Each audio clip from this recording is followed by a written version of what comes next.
Cricket असेल, film असेल, यासोबतच आणखी एक सरांचा प्राण आपण म्हणूया किंवा त्यांच्या मनाजवळचा विषय म्हणजे संगीत.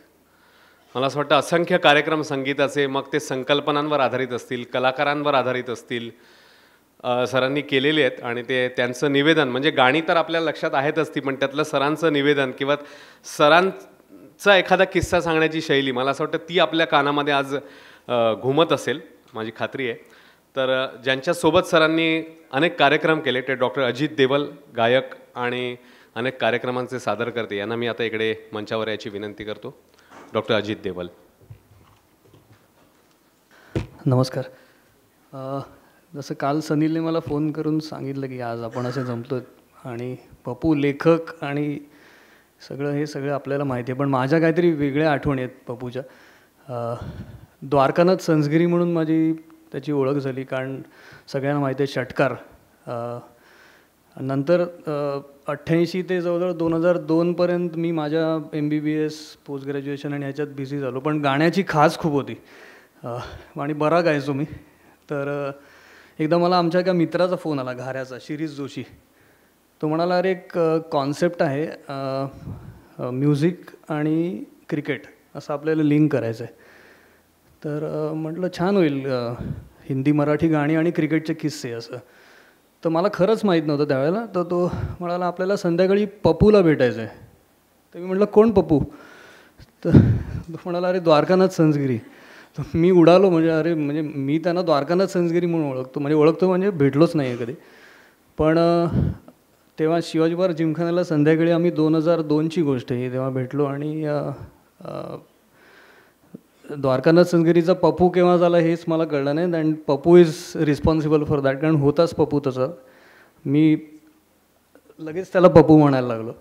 आणि संगीत षटकार हा आमचा पहिला कार्यक्रम होता आणि तो सुपरहिट झाला आणि त्याचे आम्ही काही प्रयोग केले. आणि मग नंतर मला असं अभिमानाने सांगावं असं वाटेल की पप्पूला म्युझिकमध्ये मी आणला आणि तो ते इतकं एन्जॉय करायला लागला की. आणि आमच्या कार्यक्रमाची विशेषता आहे, तुम्हाला सांगतो की अनेक कार्यक्रम आम्ही केले, तुम्हाला सगळ्यांना माहिती असेल. देवानंद, शम्मी कपूर, मधुबाला टू माधुरी म्हणा किंवा अनेक असे.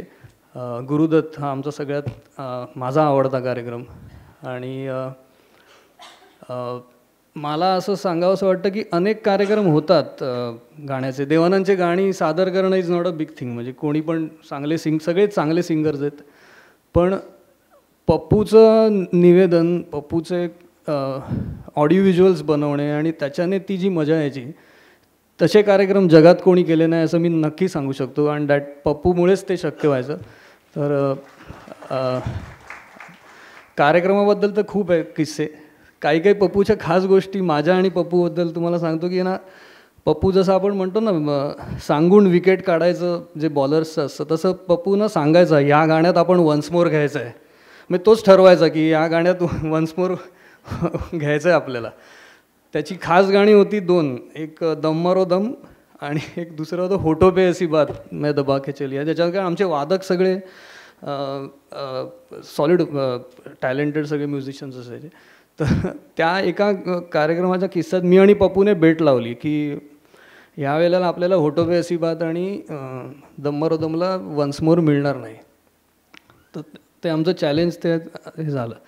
तो कार्यक्रम होता गोरेगाव नावाच्या एका ठिकाणी. आणि त्या गोरेगाव म्हणजे महाडच्या पुढचं गोरेगाव, आपलं इकडचं गोरेगाव नाही. तर दम मारो दम जोरात झालं, शैलजा सुब्रमण्यम तिने गायलं, होठो पे ऐसी बात झालं. तर मी पप्पूला म्हटलं नाही मिळणार वन्स मोर, आणि आता मी जे गाणं म्हणीन त्याला वन्स मोर कन्फर्म मिळेल.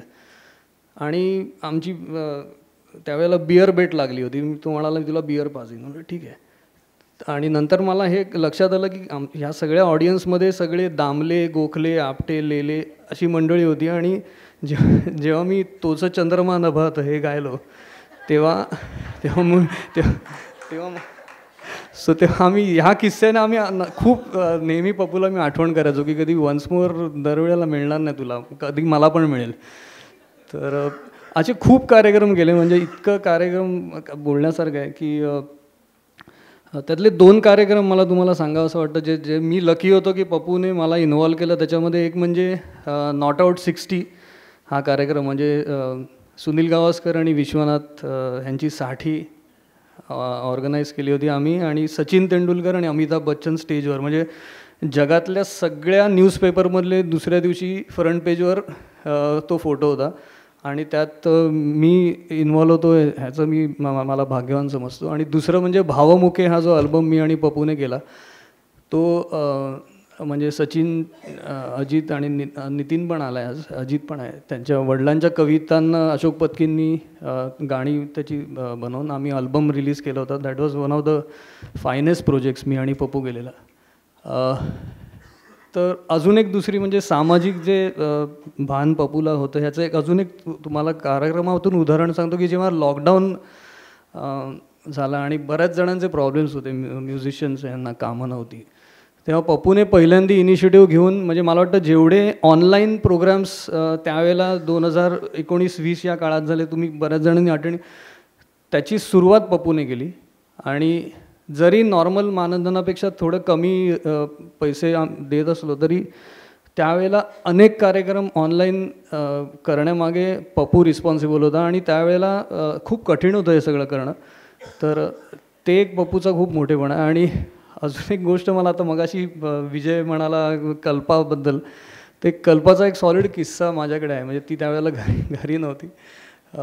म्हणजे त्या काळी जेव्हा आम्ही गाण्याचं डिस्कशन करायला जायचो किंवा कार्यक्रमाचं डिस्कशन, गाणी कुठली घ्यायची, तर मी almost every alternate day I used to be at his place for chaha. तर एकदा मी गेलो तर कल्पना नव्हती, कुठेतरी बाहेर गेली होती, आणि पप्पू म्हणाला चहा पिऊया आपण. तर म्हटलं पिऊया चला.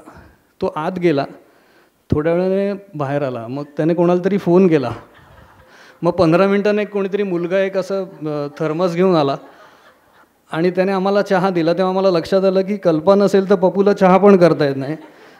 सो असे अनेक किस्से आहेत, खूप लोकांना बोलायचं आहे. आणि एक शेवटचं सांगतो की माझी जी मगाशी मी म्हटलं गाण्याची खाज होती ती पूर्णपणे पप्पूमुळे पूर्ण झाली. कारण मी स्वतःचे कार्यक्रम करायचो पण इतके नाही करायचो, पण आज पप्पूमुळे मी खूप ठिकाणी विविध गाऊ शकलो. आणि माझं इंट्रोडक्शन कुठल्याही गायकाचं जे करतात तर ते जो पप्पू करायचा ते आजपर्यंत कोणी केलं नाही. पप्पू नेहमी सांगायचा की हा डोळ्याचा डॉक्टर आहे, आणि मला त्याचा हेवा वाटतो कारण हा कुठल्याही सुंदर तरुणीच्या डोळ्यात डोळे घालून बघू शकतो आणि त्याचे त्याला पैसे मिळतात. हे पप्पूचं इंट्रोडक्शन माझ्यासाठी त्याने केलं होतं. So I was like I am his family member. Sunil रोहनने माझ्या अगदी भावासारखे आहेत, आणि I was lucky that I was associated with Pappu for almost 25 years. आणि खूप मजा केली, खूप कार्यक्रम केले, आणि पप्पूची आठवण ऑलवेज राहील.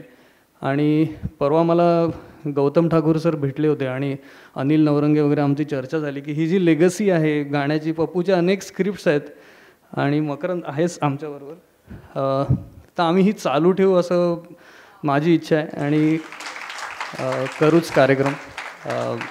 थँक्यू.